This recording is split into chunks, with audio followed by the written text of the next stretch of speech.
Uma grande mente capacita um homem a sustentar sua posição com honra, para que ele só aproveite o que encontra em seu caminho, como um peregrino que desejaria chegar ao final da sua jornada. Ou seja, se o homem tem essa posição, essa sabedoria, essa capacidade de manter a sua consciência naquilo que ele tem de melhor, naquilo que ele tem de eterno, naquilo que é realmente seu, ele apenas saboreia a viagem, seja ela agradável ou desagradável, ele vai extrair dali algo que o torna ainda mais sábio. Seja o que for que você faça com ele, se você lhe atira pedras ou se você atira flores, ele tirará dessa experiência uma oportunidade para se tornar ainda mais sábio. Agradável ou desagradável, vital ou mortal, ele sairá do outro lado mais sábio ainda. Uma mente que possui a sabedoria consegue ter controle emocional nos momentos de dificuldade. É o que aprendemos com Sêneca em sua filosofia estoica. E nesse conteúdo aqui, nesse vídeo, você vai aprender com a querida professora Lúcia Helena Galvão como ser feliz segundo a filosofia de Sêneca. Fica conosco até o final que eu tenho certeza que esse conteúdo te trará coisas muito boas. Seja bem-vindo ao canal Mente Forte 100.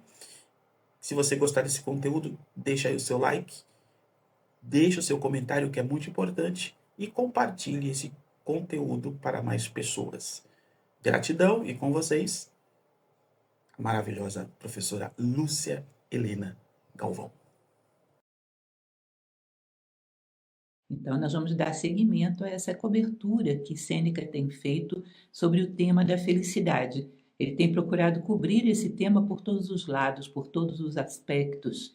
E hoje ele vai tratar de um aspecto que é o homem submetido à dor, à decepção, à injustiça, à adversidade. O título é A Constância de Pensamento dá reputação ao homem e o faz feliz apesar de todos os infortúnios. Ou seja, a constância de pensamento, fixar-se de maneira correta diante da vida, ou seja, esse grau de sabedoria que todos nós devemos procurar conquistar. Controle do nosso pensamento é a capacidade de fixá-lo num ponto de vista sábio, num ponto de vista correto sobre a vida. Esse capítulo de hoje ele vai se concentrar em uma ideia. Ele vai dizer que da mesma maneira que já falou como o homem deve reagir diante da sorte, do bom destino, hoje ele vai falar como reagir diante da má sorte, da adversidade, ainda quando ela é uma completa desgraça. Vai mostrar grandes homens da história que reagiram bem a isso. Ele vai trabalhar com duas ideias fundamentalmente. Primeiro, a ideia de que um sábio, ele sabe que a vida é instável. Ele sabe que tudo pode acontecer. Que aquilo que já aconteceu a algum homem do passado pode vir a acontecer com ele a qualquer momento. Porque a vida é uma dualidade. Ela tem luz e sombra. É próprio dela ter momentos de auge e momentos de vales profundos, às vezes, onde se perde tudo que materialmente pode se considerar como seu. E ele está preparado para a vida, quer nos seus momentos de auge, quer nos seus momentos de declínio. A sabedoria consiste em encontrar dentro de nós um ponto de consciência, um ponto onde o pensamento se fixa, que é realmente nosso, que é a nossa verdadeira identidade. E esse ponto nos dá serenidade e dignidade para enfrentar bem a adversidade. Vejam bem, ele vai falar de casos extremos. Dificilmente nós vamos viver esses casos extremos que ele fala aqui, de tortura, de morte, de assassinato, de desgraças de todos os tipos. Mas as adversidades às vezes são muito duras para nós também. As adversidades nos geram estados às vezes muito difíceis, muito delicados de atravessar. E ele vai dizer que é possível manter a consciência num ponto de neutralidade, onde sabemos que nada que é realmente nosso pode ser tirado de nós. E estamos preparados para as adversidades da vida. Porque aquilo que pode acontecer, nós temos que estar preparados para ele. Nós temos que estar preparados para as possibilidades da vida, para que ela não arranque de nós a nossa dignidade, para que ela não arranque de nós a nossa identidade. É um alerta para que a gente vá cada vez mais adquirindo essa posição de consciência, esse equilíbrio dentro de nós que nos permite continuar caminhando sem abrir mão de nós mesmos, que não é nada simples, mas deve ser conquistado. Vamos lá, então, estamos na página 100, exatamente na página 100 hoje, e ele vai começar dizendo o seguinte: todo o dever do homem pode ser reduzido a 2 pontos de abstinência e paciência, temperança na prosperidade e coragem na adversidade. Já tratamos do primeiro, ou seja, da temperança na prosperidade, e o outro segue agora em andamento. Ou seja, vai tratar agora da coragem na adversidade. Coragem no sentido de não abandonar aquilo que somos, seja lá o que for que o mundo nos traga. E aí vamos passar aqui para a página 101, ele vai contar inúmeros casos de homens submetidos a situações muito ruins, que mantêm a sua coragem, mantêm a sua altivez, mantêm a sua sabedoria e a sua dignidade. Ele vai falar aqui na página 101, no meio do primeiro parágrafo. Mas você dirá que Sócrates foi condenado e executado, e assim foi vítima de uma injúria.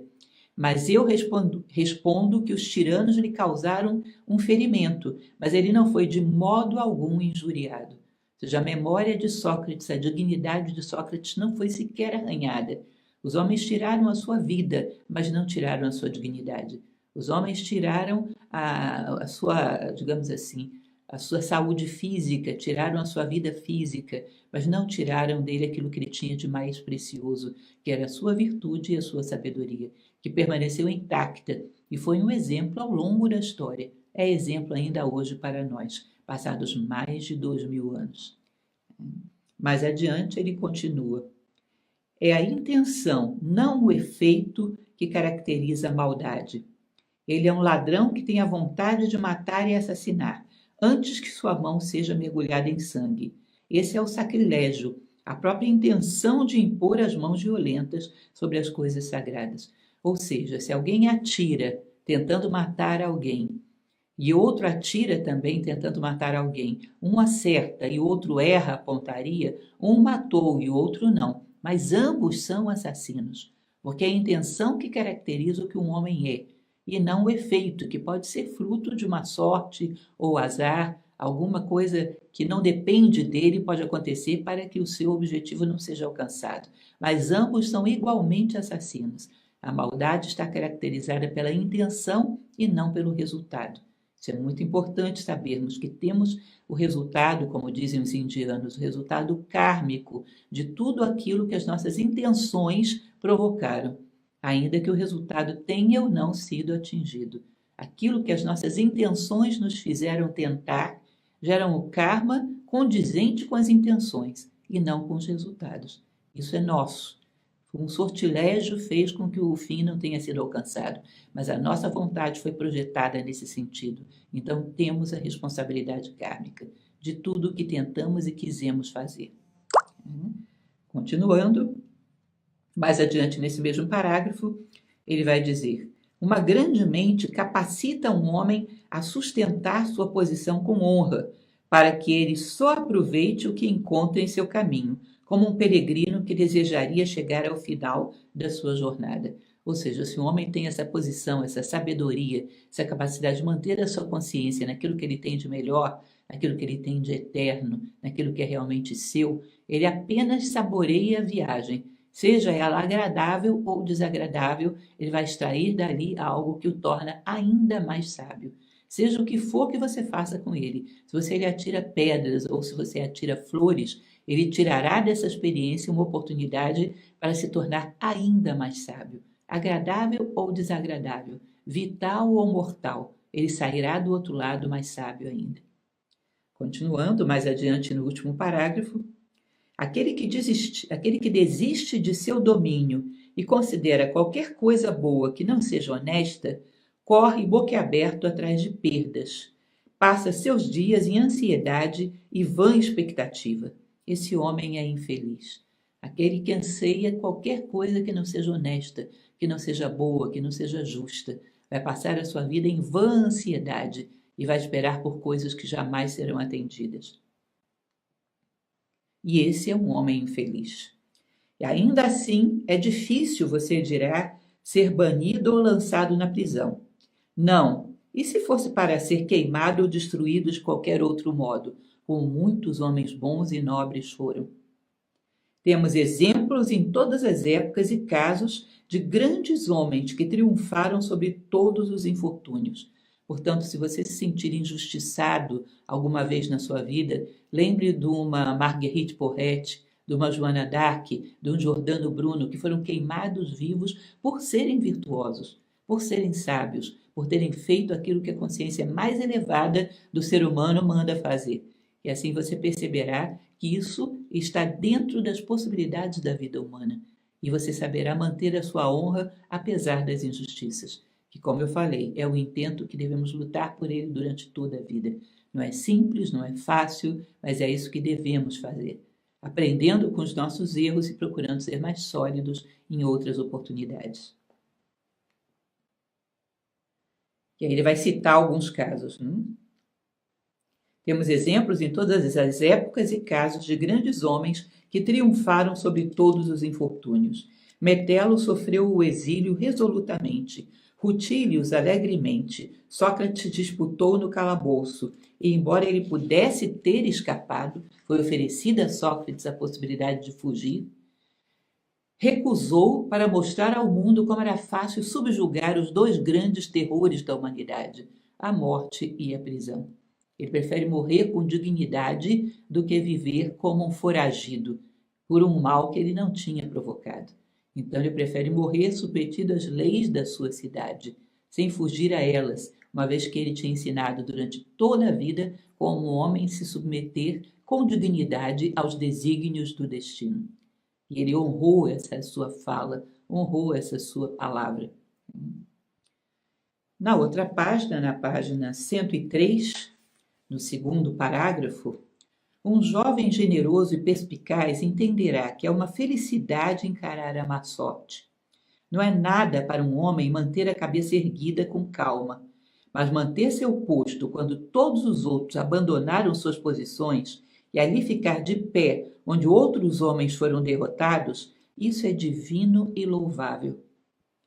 Que mal há nos tormentos ou nas coisas que comumente chamamos de cruzes dolorosas. Ou seja, quando os outros abandonaram a sua dignidade, abandonaram a sua fidelidade, a sua visão da vida, as suas opiniões mais honradas, quando outros abandonaram as suas convicções para estar na moda, manter-se de pé, manter-se firme, sereno, ainda que você não esteja na moda, ainda que você não esteja alinhado às posições que são reconhecidas como louváveis, manter-se fiel à sua consciência quando todos os outros abandonaram seus postos. Como isso é honrado e louvável. O grande mal é a falta de coragem, a reverência e a submissão a eles, aos males, o que nunca pode acontecer a um homem sábio, pois ele permanece de pé, sob qualquer peso. Nada do que deve ser suportado o desagrada. Ele conhece sua força, e qualquer que seja o destino de qualquer homem, ele nunca reclama, mesmo que seja o seu. Ou seja, o que pode ser vivido, ele espera vivê-lo em algum momento. O que está dentro das possibilidades do homem, ele espera viver em algum momento, e é capaz de suportá-lo com dignidade. Isso caracteriza um sábio. A natureza, diz ele, não engana ninguém. Ela não nos diz se nossos filhos serão justos ou sujos, sábios ou tolos, bons súditos ou traidores, nem se nosso destino será bom ou mau. Ela nunca nos prometeu isso. Não devemos julgar um homem por seus ornamentos, mas despojá-lo de todas as vantagens e imposturas do destino. Não de seu próprio corpo também, e examinar sua mente. Ou seja, ainda que seja despojado de seu próprio corpo, examinar como permanece a sua mente.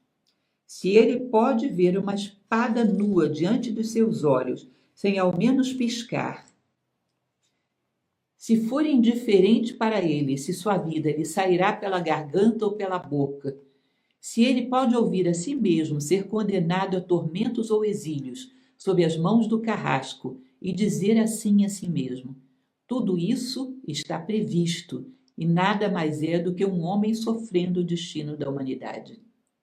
Ou seja, se ele é capaz de ver as piores coisas e manter-se calmo, dizendo: isso era possível de acontecer. Portanto, aquilo que é possível de acontecer, é necessário que eu esteja preparado. E se eu não estiver preparado, é por culpa minha. Isso é uma suma coragem que nós deveríamos tomar como referencial e como exemplo para caminharmos nessa direção. Este é o estado de espírito que fala de um homem feliz. E sem isso, todas as confluências de confortos externos significam não mais do que a personificação de um reino palco.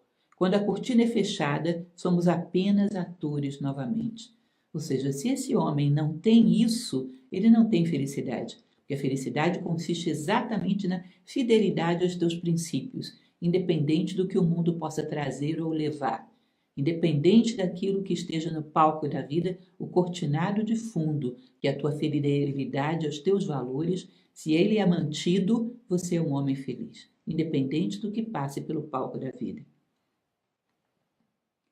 Não que eu finja isentar um homem sábio de um certo número de homens, como se ele não sentisse dor, mas eu o considero como composto de corpo e de alma.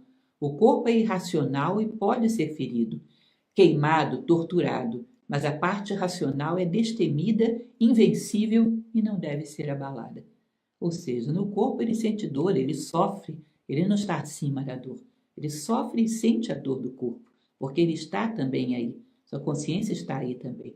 Mas a sua parte da alma, aquela parte da essência humana, onde a consciência deve se situar, quando a nossa consciência está na ponta dos pés, aquele ponto mais elevado que é a nossa identidade humana, fundamentada em valores universais, esse deve se manter inabalável. Quanto mais nós aprendemos a estar firmes diante das pequenas adversidades da vida, mais adquirimos coragem. Nós temos na nossa cabeça que o homem de valor é aquele que se enfurece diante de qualquer bobagem. Esse é um homem fraco.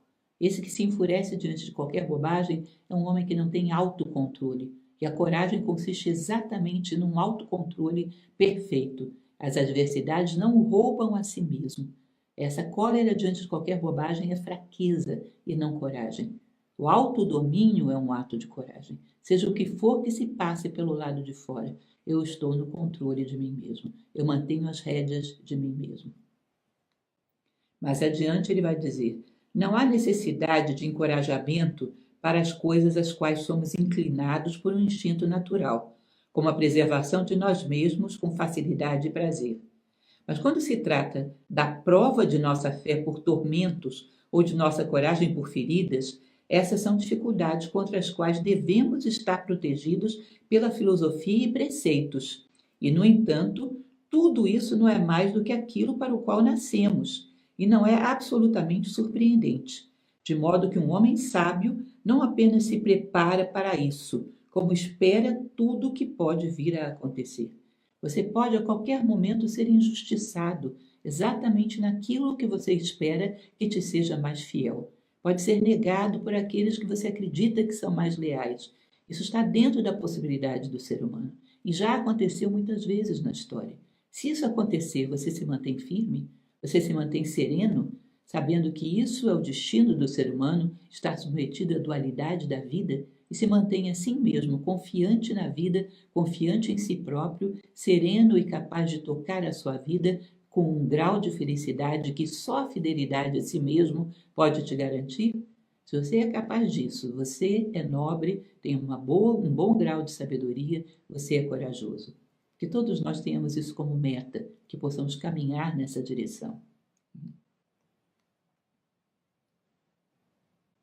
Meu corpo é frágil e sujeito não só às demonstrações de violência, mas também às aflições que naturalmente sucedem nossos prazeres. Ou seja, meu corpo é frágil, mas a minha alma, o ponto mais elevado da minha consciência, é ser forte, fortalecida pelos seus valores, fortalecida pela sua identidade, e ela sabe que aquilo que pode ocorrer, eu tenho que estar preparado a qualquer momento. Senão eu não estou preparado para a vida. E a minha não é uma verdadeira felicidade, uma felicidade frágil, sujeita aos bons ventos. E os ventos bons não são perpétuos. Virão os maus ventos, que nos arrastam em direção àquilo que é desagradável. Se não estamos preparados para isso, somos frágeis demais. E não merecemos a felicidade. O que quer que seja necessário, devemos suportar com paciência. Não é uma coisa nova morrer, nenhuma novidade a lamentação e nenhuma novidade ser feliz novamente. Devo ser pobre? Terei companhia no banimento? Vou imaginar que nasci lá. Se eu morrer, não ficarei mais doente, e é algo que só posso passar uma vez. Ou seja, se eu morrer, nunca mais sofrerei as dores de uma doença. Nada é tão mal assim. Se eu for banido, eu imagino que eu sempre estive lá, nasci lá, e perco esse sofrimento de estar num lugar novo, de ter perdido aquilo ao qual eu estava acostumado. Ou seja, qualquer que seja a situação, eu posso posicionar a minha consciência de maneira a não considerar como um desastre. Eu morrerei daqui a pouco, mas eu estou vivo agora e devo vivê-lo da melhor maneira possível. Mais adiante, nessa mesma página, no último parágrafo, é parte de uma grande mente ser temperante na prosperidade, decidido na adversidade, desprezar o que o vulgo admira e preferir a mediocridade a um excesso. Ou seja, eu prefiro ter uma vida extremamente simples do que querer ter grandes coisas e não suportar perdê-las. Se você tem grandes coisas e não suporta o momento de perdê-las, é melhor que não as tenha e tenha uma vida muito humilde. Não foi Sócrates oprimido com pobreza, trabalho, ou melhor, a pior das guerras em sua própria família, uma mulher feroz e turbulenta por sua esposa? Não eram seus filhos indóceis e semelhantes à mãe? Depois de 27 anos passados em armas, ele caiu na escravidão dos 30 tiranos, e a maioria deles seus amargos inimigos.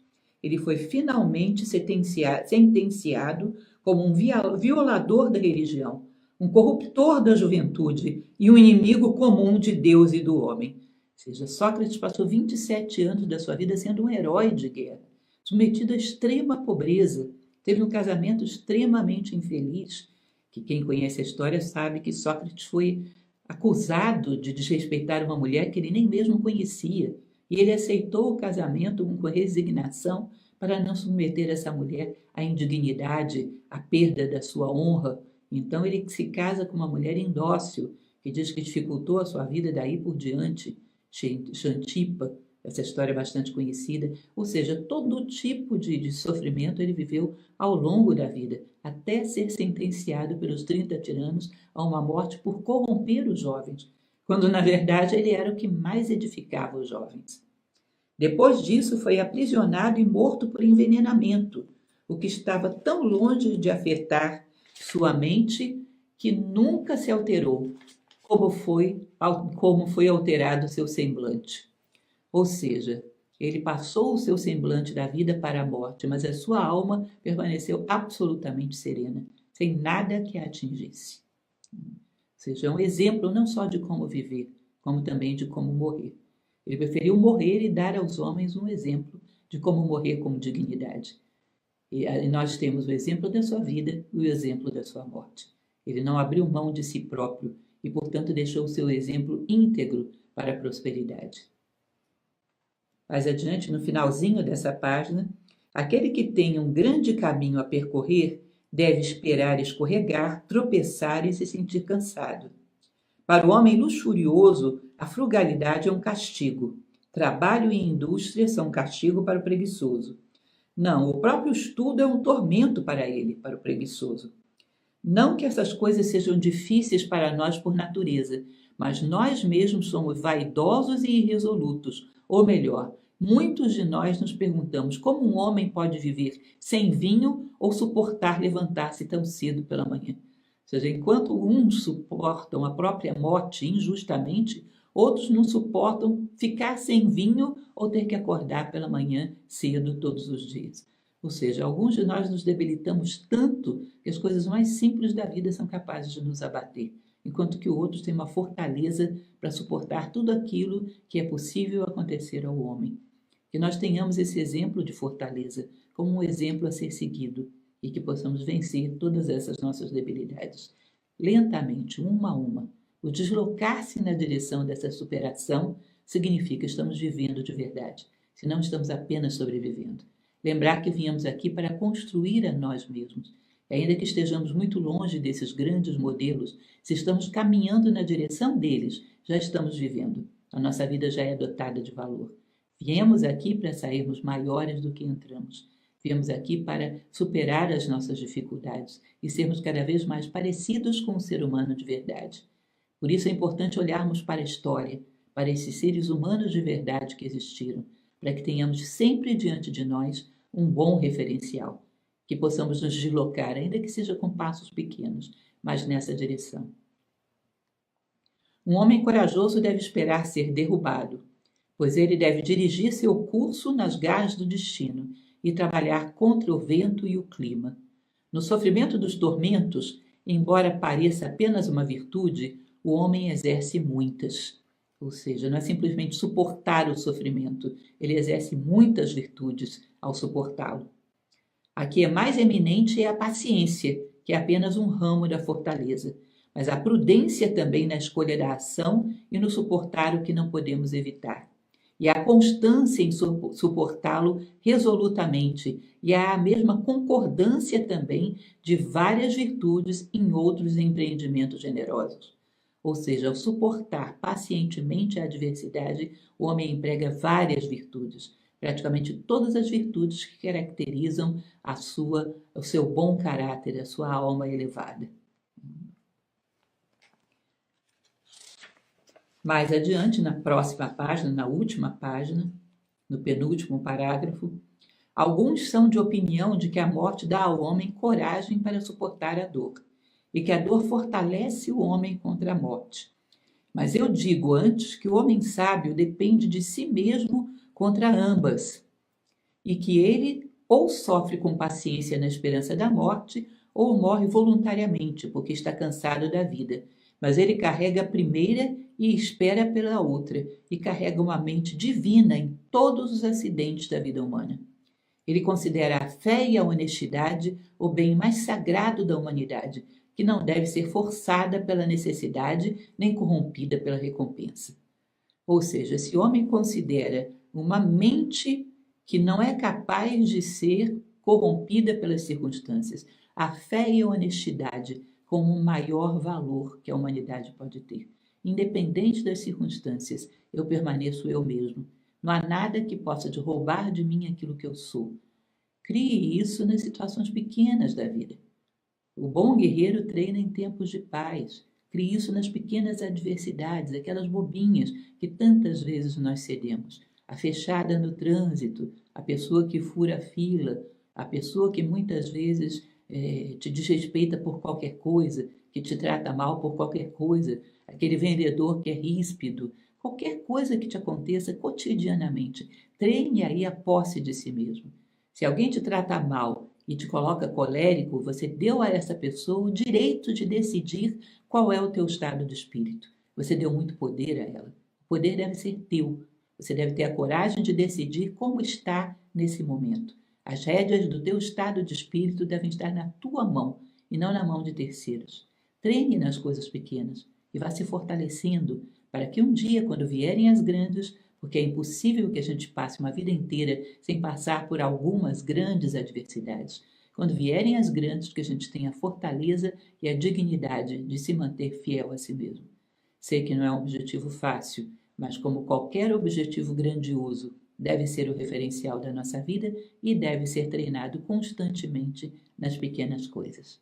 Que isso sirva de inspiração para vocês, porque aqui está um ideal de felicidade sublime, que não depende de nenhuma circunstância para se manter. Depende apenas da nossa fidelidade a nós mesmos. Portanto, uma felicidade alcançável e possível de ser mantida por toda uma vida, aconteça o que acontecer. Um grande abraço a todos e uma boa semana. Muito bom, né? O que você achou aí? Escreva no comentário o que mais você se identificou. Eu vou deixar na descrição desse vídeo o link da palestra completa para você assistir lá no canal Nova Acrópole, ok? Gratidão, também assista os outros vídeos aqui no canal e nos veremos no próximo vídeo.